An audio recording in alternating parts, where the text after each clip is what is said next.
Welcome to Sameera kitchen recipe. మీరు అందరు బాగుందని మనస్ఫూర్తి కోరుకునే ఈరోజు కలేజీ ఫ్రై చేయబోతుందండి. చాలా బాగుంటుంది కలేజీ ఫ్రై అనేది. మన రైస్లో కానీ చపాతీలో కానీ ఇక్కడ పావు కేజీ కలేజీ చేసుకున్నాను. కొంచెం పెద్ద సైజులో మనం కట్ చేసుకోవాలి. చిన్న చేసుకుంటే అది ఉడికిపోయి ఇంకా చిన్నగా అయిపోతుంది. అందుకోసం ఇలా పెద్ద సైజు కట్ చేసుకున్నాను. 3 మాటలు మంచిగా కడకాలండి. కలేజీ అనేది కొంచెం వాసన వస్తుంది.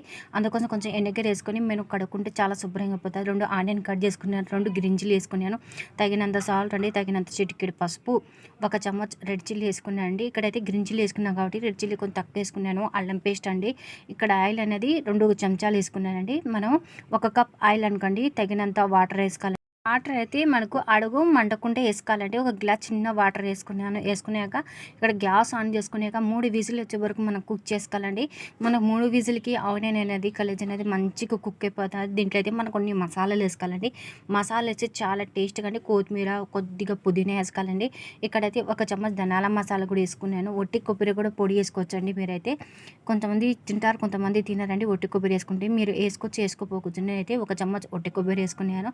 ఇక్కడైతే కొద్దిగా నేను గరం మసాలా వేసుకున్నానండి. చికెన్ మసాలా చాలా టేస్టీగా చాలా బాగుంటుందండి. మనకాడ గరం మసాలా కంటే సాజీరా, లోంచికలు ఇవన్నీ వేసుకోవచ్చండి మనం పొడి పెట్టుకునేక.